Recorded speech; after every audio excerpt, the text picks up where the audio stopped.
Rieccoci cari telespettatori, ben ritrovati. Un argomento estremamente piacevole e gratificante, se non altro a parlarne, perché parliamo di eccellenze del Veneto sotto il profilo enogastronomico.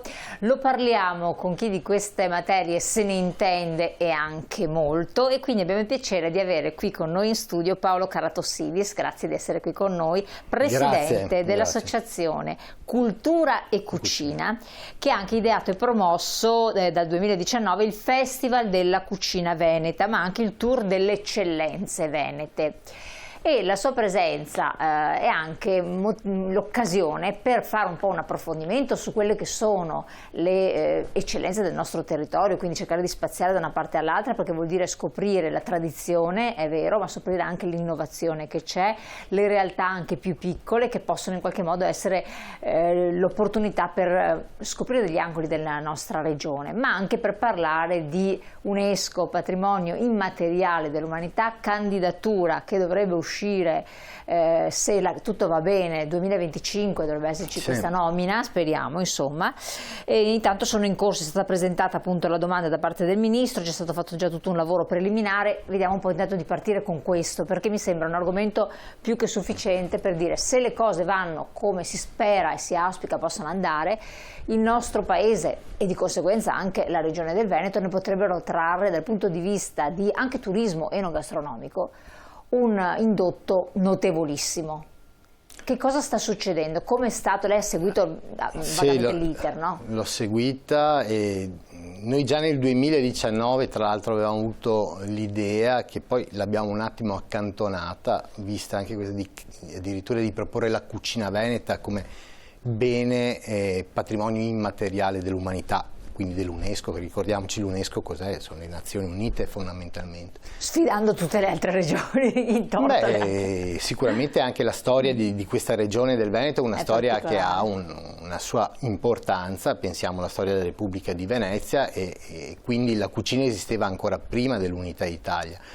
E tra l'altro il consiglio che noi ci siamo sentiti di dare ai promotori della candidatura della cucina italiana come patrimonio dell'umanità è proprio quello di far valere, far risaltare quello che secondo me è il maggiore valore aggiunto della cucina italiana, ovvero sia il fatto di avere moltissime cucine del territorio, cucine regionali, penso non a caso alla cucina veneta, che ne danno lustro, ne danno ricchezza e soprattutto dimostrano una biodiversità, la chiamerei a livello proprio enogastronomico, incredibile, eccezionale, che nessun'altra cucina o tradizione culinaria mondiale riesce a rappresentare. Quindi questa notizia dell'accettazione da parte del Ministero del Turismo e dell'Agricoltura, quindi della cucina italiana come patrimonio immateriale dell'umanità, è una notizia assolutamente rilevante, non solamente dal punto di vista enogastronomico, perché dà lustro allo chef o alla ricetta,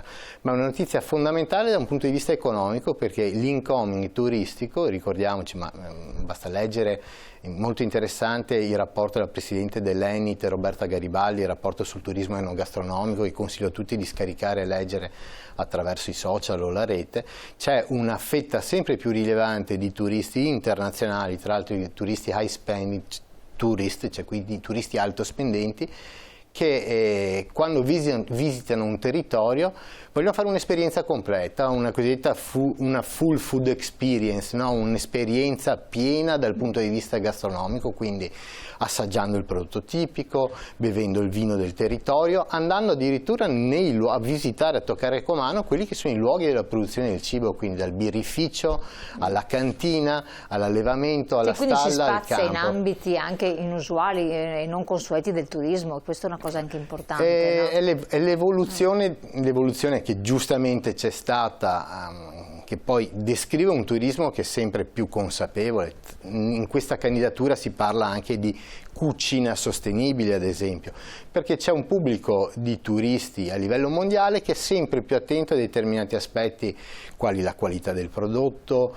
la questione poi anche dal punto di vista del benessere, ma il benessere non solamente del consumatore, il benessere anche ad esempio penso all'animale che produce quel determinato prodotto. Quindi assolutamente queste sono le tematiche del food, del mondo del cibo del futuro, al di là di quello che succede ad esempio nell'Unione Europea, dove si cerca di portare avanti magari un'attenzione verso il cosiddetto novel food, i superfood, le farine di insetti, no? O alimenti di carattere, alimenti che sono prodotti fortemente industriali tra l'altro il settore della chimica. Ecco, e direi che la risposta migliore che poteva dare questo governo e tutto il settore lo sta seguendo in una maniera direi molto determinata, è proprio quello invece di ribadire l'importanza degli aspetti enogastronomici del territorio partendo dalle basi, anche perché tra l'altro si parla di cucina domestica in questa candidatura, quindi neanche di una cucina professionale. Cioè si parla di esatto. Quello che ho avuto modo di leggere fino adesso, si parla di cucina domestica, si parla della figura dei nonni che ricevevano la ricetta, addirittura si fa anche un po' di filosofia spicciola, no? Il simposiarca, no? il rito del cibo come socialità che aggrega e che va a descrivere il tessuto reale, in questo caso familiare, di un territorio come quello della penisola italiana. Però ben ha fatto anche il Ministro della Cultura Santocono a ribadire l'importanza del fatto che gli italiani non sono solamente quelli che ci sono in Italia, noi avremo 150, 160, forse molti di più, milioni di italiani in giro per tutto il mondo, quindi questa è una candidatura che può essere addirittura un punto di lancio, un trampolino di lancio per promuovere tutto il sistema paese, ma tutto il Made in Italy italiano, sia partendo dall'Italia ma partendo anche dalle importantissime comunità italiane che di seconda, terza, quarta generazione che vivono in tutto il mondo, dall'America all'Asia. Magari, ecco, puntando appunto sull'autenticità, quello è forse l'aspetto importante, perché altrimenti l'Italian sounding lo troviamo dappertutto ed è stata anche una speculazione rilevante, danneggia il nostro prodotto, proprio il vero Made in Italy. Sono miliardi di euro quelli che ci vengono sottratti, direi annualmente, penso ai ristoranti cosiddetti Made in Italy sparsi in tutto il mondo. So che si sta lavorando per dare un riconoscimento anche ai veri ristoranti italiani che ci sono in giro per il mondo.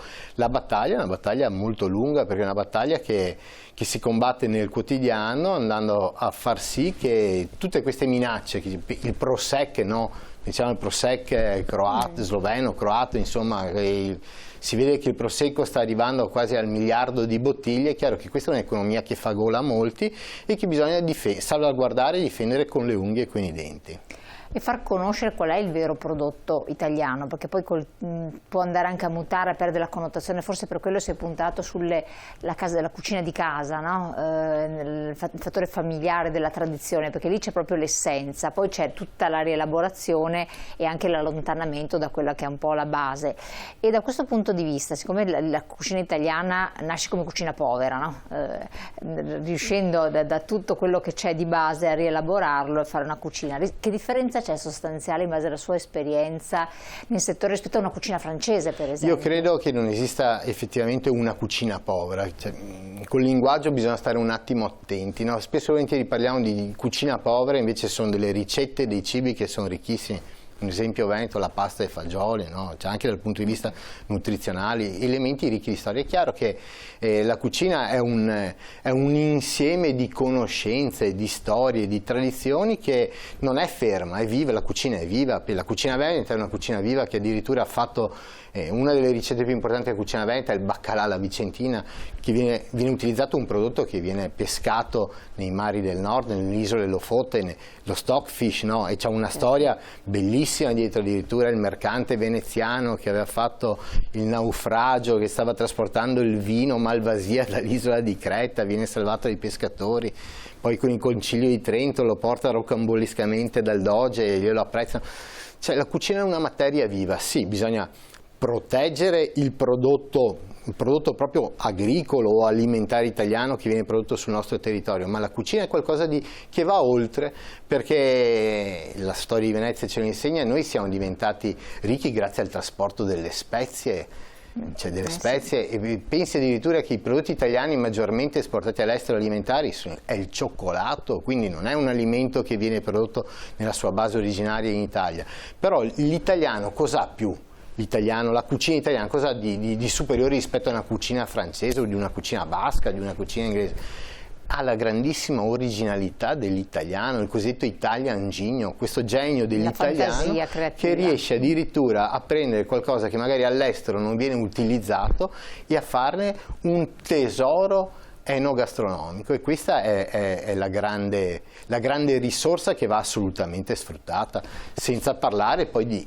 Noi abbiamo la tradizione, no, si pensa alle sfogline emiliane, ma è difficile trovare una casa in Italia dove non si sappia cucinare, mentre chiunque abbia girato, viaggiato o sia vissuto un po' all'estero e va a mangiare in qualsiasi altra famiglia sa che non si cucina, si riscalda all'estero il cibo. Anche se adesso si tende anche da noi col fatto sì, che purtroppo si tende anche da noi.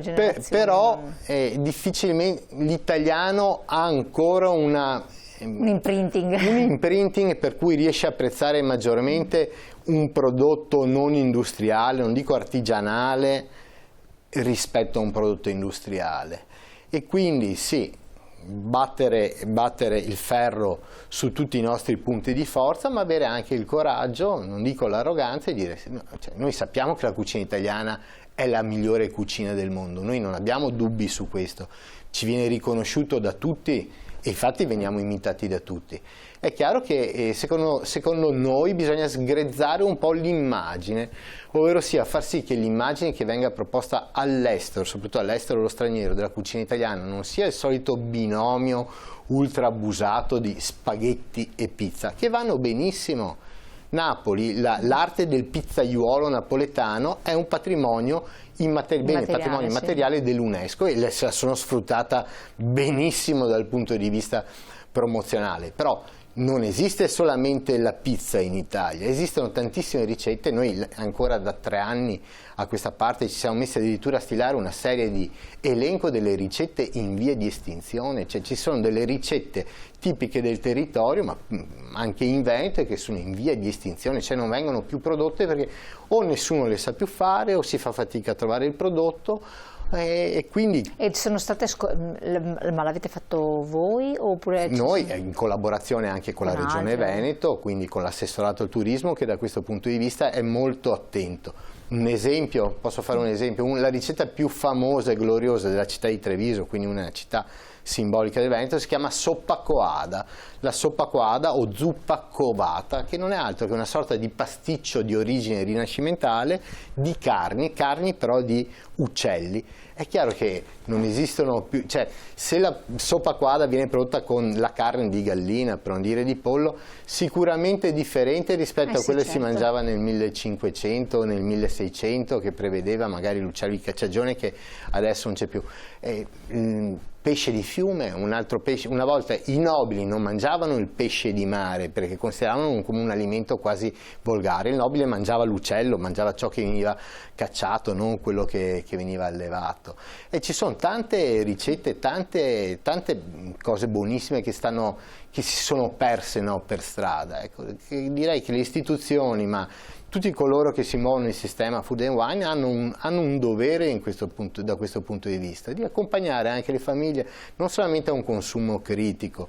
Lo sappiamo benissimo che siamo in una fase di libero mercato, per cui spesso e volentieri è la GDO, la grande distribuzione, che, no, che batte il ritmo di quello che il consumatore finale va a mangiare, però bisogna riuscire anche a equilibrare, a bilanciare tra quelle che sono le esigenze di mercato e quelli che sono anche, direi, gli interessi del territorio. E gli interessi del territorio sono quelli di tutelare le proprie produzioni e cercare di spingerle, perché è chiaro che se il turista, dico un esempio, il turista svedese viene a Padova, fa il giro, va al Santo, si ferma a mangiare e mangia la gricia o la matriciana pensando che sia un prodotto del territorio, no, quello è un errore, ma un errore che poi lui si porta a casa. E lo dice anche ad altri. No, e cosa succede? Che invece magari le ricette tradizionali del nostro territorio si perdono, e questo è un depauperamento del territorio, perdonatemi la lingua, che va assolutamente contrastato. Torniamo su questi temi, interrompo solo un attimo perché sono argomenti anche molto interessanti, però anche importanti da puntualizzare sotto i vari profili. Andiamo in pubblicità qualche secondo, poi ci siamo di nuovo con voi. Thank you.